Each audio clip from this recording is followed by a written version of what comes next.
Hello friends, आप देख रहे हैं आपको चैनल शेयर बाजार विद आयुष। और इस वीडियो में बात करेंगे रत्नवीर प्रिसीजन इंजीनियरिंग आईपीओ की लिस्टिंग डे स्ट्रैटेजी के बारे में।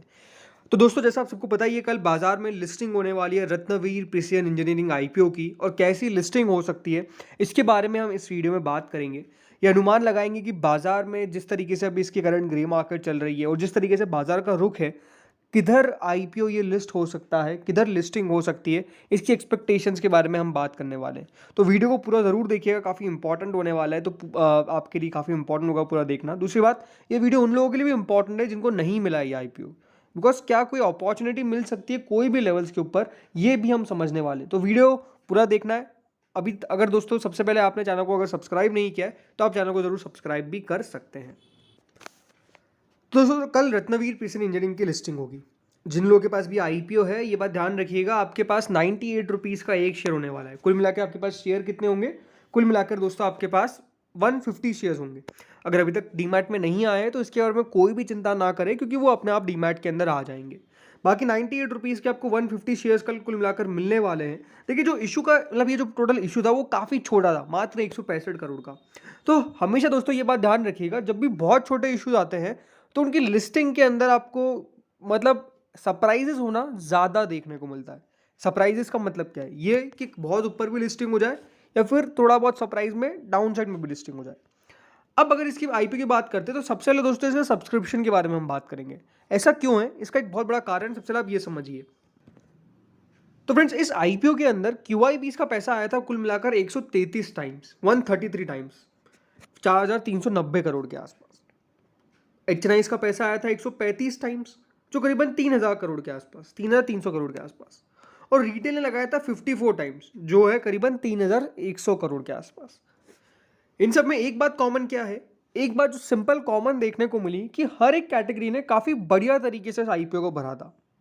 यानी एक बात तो साफ है कि इसके बायर्स उस समय काफी थे, भले वो क्यूआईबीज हो, भले वो एच हो, या फिर खुद रिटेल कैटेगरी हो। तो इसका मतलब ये था कि इसके अंदर पैसा लगाने को सब तैयार थे, सबका पैसा जो है वो अच्छा खासा निकल कर आया था। अब इंपॉर्टेंट क्या है कि जो करंट इसकी ग्रे मार्केट है वो चल रही है करीबन 45 रुपीज़ के आसपास। अब ये ज़रूर है कि बाजार में बढ़त देखने को मिली, ऐसा कुछ नहीं हुआ बाजार में कि गिरावट आ गई। और इस पर इसकी जो ग्रे मार्केट थी वो 45 रुपीज़ आ गई। कहाँ से? 60 रुपये से। जिस दिन इसका अलॉटमेंट आउट हुआ उसके अगले दिन से जो ग्रे मार्केट गिरना चालू हुई, एकदम से सबसे पहले तो 14 रुपीज़ का फॉल आया और एट लास्ट 15 रुपये के आसपास की गिरावट हमको इसकी ग्रे मार्केट में देखने को मिल गई। तो लिस्टिंग के बाद जो ग्रे मार्केट में एक्शन था वो थोड़ा सा डल देखने को मिला और ग्रे मार्केट में 15 रुपये की गिरावट देखने को मिली। लेकिन जैसा भी आपको ने बताया था, सब्सक्रिप्शन जो निकल कर आया, सब्सक्रिप्शन जो निकल के आया उसका मतलब तो ये साफ था कि डेफिनेटली इसके बायर्स काफ़ी है, मतलब खरीदार बाइंग करने को तैयार है। तो ये कल बहुत ज़्यादा पॉसिबिलिटी है कि आफ्टर लिस्टिंग ये यहाँ पर कोई बायर्स आपको आते हुए देखने को मिल जाए, कोई खरीदारी के लिए तैयारी करता हुआ देखने को मिल जाए। अब अगर मैं बात करता हूँ ग्रे मार्केट के हिसाब से, तो दोस्तों ये 98 रुपीज़ का शेयर कितने पे लिस्ट हो सकता है? 143 रुपीज़ के आसपास, राइट। 143 रुपीज़ के आसपास की लिस्टिंग पॉसिबल है अगर करंट ग्रे मार्केट के हिसाब से हम चलते हैं। यही कि 45 रुपये ऊपर लिस्ट हो जाएगा, मुनाफा जो है वो ठीक ठाक हो जाएगा, राइट। क्योंकि ऑलमोस्ट 45 रुपीज़ के आसपास ये है कि हाँ एक अच्छी लिस्टिंग हो जाएगी। लेकिन अब दोस्तों जो इंपॉर्टेंट बात है, जिनको नहीं पता है दोस्तों, ये शेयर है टी कैटेगरी का। कौन सी कैटेगरी का? टी। अब टी का मतलब क्या होता है? टी का मतलब ये सिंपल भाषा में आप ये समझ लीजिए कि इस शेयर की दोस्तों जो अपर लिमिट है वो मात्र 5% की है और जो लोअर लिमिट है वो 5% की है। यानी इसका जो सर्किट फिल्टर है कि शेयर लिस्टिंग के बाद कितना ऊपर जा सकता है, तो मात्र 5%।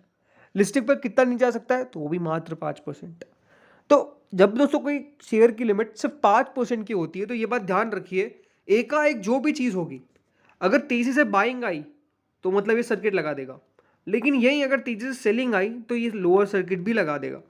तो कल काफ़ी आपको देखिए मतलब चौकन्ना होकर इस शेयर के अंदर ट्रेडिंग करनी है, बिकॉज अगर सेलिंग ऑर्डर ज़्यादा हुए तो हो सकता है कि वो सेलिंग ऑर्डर्स हावी हो जाए और इसके बाद इसमें लोअर सर्किट भी लग जाए।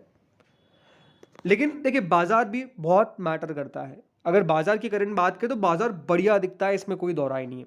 अच्छी ओपनिंग होनी चाहिए कल भी, इसका भी थोड़ा सा पॉसिबिलिटी है। तो बाजार का कल डिपेंडेंस काफ़ी देखने को मिलेगा, बिकॉज बाजार किस तरह की रुख पे जाता है वो भी हमको काफ़ी इंपॉर्टेंट है, मैटर करेगा। अब आपको मैं अपना लिस्टिंग डे के बारे में स्ट्रैटेजी बताता हूँ कि कल कितने पर ये लिस्ट हो सकता है। मुझे दोस्तों जो साफ लगता है इसमें यही है कि हाँ, इसकी कल लिस्टिंग होनी चाहिए अराउंड 135 से लगाकर 150 रुपीज़ के बीच में। 135 से 150 रुपये के बीच में दोस्तों ये इशू जो है वो कल लिस्ट होने वाला है। इसका मतलब क्या है? इसका मतलब ये है कि आपको कम से कम 37 रुपीज़ तो मिलने चाहिए। कम से कम आपको 37 रुपीज़ तो इसके अंदर एडिशनल मिलने चाहिए। और कम से कम दोस्तों यहाँ पे कम से ज़्यादा अगर मैं बात करता हूँ, क्योंकि अगर इसका सिनेरियो देखें तो डेफिनेटली एक समय पे 60 रुपये ग्रे मार्केट थी, बट छोटे आईपीओज में कभी कभार बहुत सारी ऊपर नीचे चीज़ें हो जाती है, तो उसको भी कंसिडरेशन में लेना पड़ता है। लेकिन ये है कि हाँ, अगर अभी इसकी बात करता हूँ मतलब अपर हैंड की, तो कम से कम 37 से 52 रुपीज़ के बीच में इसके अंदर मिलने चाहिए, मेरा ऐसा पॉसिबिलिटी, अगर कम से कम और ज़्यादा से ज़्यादा ये है। यानी इसके अंदर दोस्तों जो मुनाफा भी बैठता है ना, वो बैठता है आपका, अगर आपने रिटेल कैटेगरी में लगाया है तो कम से कम 5,500 रुपये का मुनाफा तो होना चाहिए। 5,500 रुपये का कम से कम मुनाफा होना चाहिए। और अपर हैंड में आपका मुनाफा जो है वो करीबन 7,800 रुपये के आसपास बैठता है। तो आप समझ लीजिए कि अगर आपको कल 7,800 रुपये से ऊपर का मुनाफा हुआ तो आपकी किस्मत बहुत बढ़िया है। लेकिन अगर 5,500 रुपये का ही मुनाफा होता है तो इसको दोस्तों बुरा नहीं कहा जा सकता है। अब उसके बाद का एक्शन अपने आप में काफ़ी इंपॉर्टेंट मैटर करेगा कि किस तरफ ये स्टॉक जाता है, बिकॉज उससे हो सकता है कि एक दो दिन की रैली और बन जाए या फिर गिरावट बन जाए। छोटे आईपीओ में मैंने देखा है ज़्यादातर कि दिक्कत आ जाती है, जैसे कि अभी रीसेंट एग्जांपल था पिरामिड टेक्नोप्लास्ट का। हाँ, वो वैसे भी बहुत ऊपर लिस्ट होने वाला नहीं था, पैसा भी बहुत निकल के नहीं आया था, लेकिन वहाँ पर भी गिरावट देखने को मिली। उससे पहले एक आया था, इससे ऐसा ही आईपीओ उदय शिवा कुमार इंफ्रा, उसकी तो लिस्टिंग है चलिए बहुत नीचे हो गई, वो बात भी अलग है, बल्कि ग्रे मार्केट बहुत ऊपर कंसिडर कर रही थी listing. But the thing is कि सिंपल है कि यहाँ पर दोस्तों जो भी हो, कल ये है कि आपका व्यू क्या है, क्या आप इसको लॉन्ग टर्म के बारे में सोच के लेके बैठे या फिर शॉर्ट टर्म के हिसाब से, ये आपका व्यू होना चाहिए, राइट? क्योंकि पैसा आपने लगाया तो आपका व्यू तो इंपॉर्टेंट है। मेरे हिसाब से लिस्टिंग गेन अगर हो जाता है तो आपकी मर्जी, आप निकल भी सकते हो, कोई दिक्कत वाली बात नहीं है, बिकॉज मुनाफा बांधना ही बहुत मैटर करता है एट द एंड। सो ये है कि हाँ, यहाँ पर लिस्टिंग तो इसी हिसाब से होनी चाहिए कि कल ये हो सकता है कि अच्छी लिस्टिंग और दे दे। अगर अगर ये कल 150 रुपीज़ के ऊपर लिस्ट हो जाता है तो बहुत चौंकाने वाली बात मेरे लिए होगी। मैं ऐसा क्यों कह रहा हूँ, रीज़न सिंपल है कि ग्रे मार्केट में जिस तरीके का फॉल देखने को मिला, वहाँ पर भी थोड़ा बहुत संकेत तो हमको ऐसा नेगेटिव देखने को मिल रहा था। अब मैं नेगेटिव ज़्यादा नहीं होऊंगा, बट ये कि अगर 150 से ऊपर लिस्ट होता है तो इसका मतलब ये है कि यहाँ पर जानबूझ के ग्रे मार्केट को गिराया गया, जस्ट एक पैनिक क्रिएट करने के लिए, राइट? तो कल का दिन देखते हैं अब होता क्या है इंपॉर्टेंट, बिकॉज 150 रुपीज़ के ऊपर जाना बहुत बड़ी बात है इसके लिए। तो यही है। बाकी 135 रुपये की भी अगर ये नीचे लिस्ट होता है तो फिर वो चौंकाने वाली बात होगी, बिकॉज कंसिडर इसके, अगर मैं फंडामेंटल्स की बात करता हूँ या फिर स्पेसिफिकली सिर्फ इसके वैल्यूएशन की बात करता हूँ, तो इतनी ऊपर लिस्टिंग होना जस्टिफाई है। अगर इसके ऊपर लिस्टिंग नहीं होती है, इसके नीचे लिस्टिंग होती है, तो वो जस्टिफाई मुझे थोड़ा सा कम लगता है। तो उसके बाद ये भी पॉसिबिलिटी है कि थोड़ी बहुत बाइंग देखने को मिल जाए 135 के। लेकिन ये है कि अगर किसी ने पूरे दम से इसको बेचने की कोशिश करी तो फिर स्टॉक नीचे भी आ सकता है। क्यों?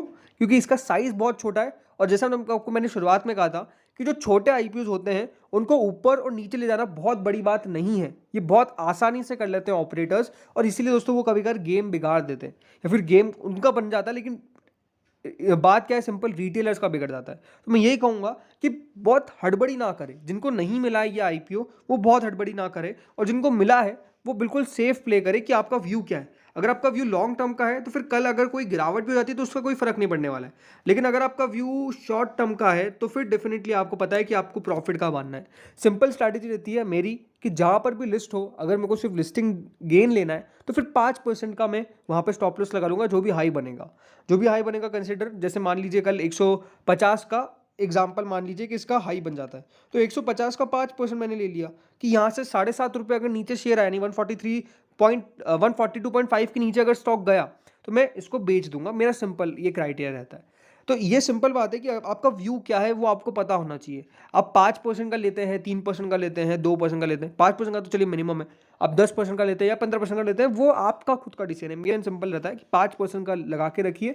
अब हो सकता है कि उसके बाद मेरे बेचने का स्टॉक पूरा पलट जाए और ऊपर चल जाए, बट ठीक है, अपने रूल्स के साथ अगर आप चलेंगे तो डेफिनेटली ये रहता है कि ज़्यादातर आप घाटे में नहीं रहेंगे। ये मेरा सिंपल वाला बात है। तो अब यही देखना है कि कल लिस्टिंग का होती है। मेरा एक्सपेक्टेशन यही है कि 135 से 150 डेफिनेटली रेंज थोड़ी सी बड़ी है, बट स्टिल क्योंकि छोटा आईपीओ है तो थोड़ा सा हमको रेंज बड़ी लेकर चलना पड़ता है, ये मैं आपको बता रहा हूँ। तो होपफुली आपको वीडियो समझ में आया होगा। आपका क्या व्यू है मुझे ये भी बताइए। आपकी लिस्टिंग डे स्ट्रैटेजी के ऊपर आपका व्यू क्या है, ये कमेंट सेक्शन में जरूर बताइएगा। Thank you friends for watching this video.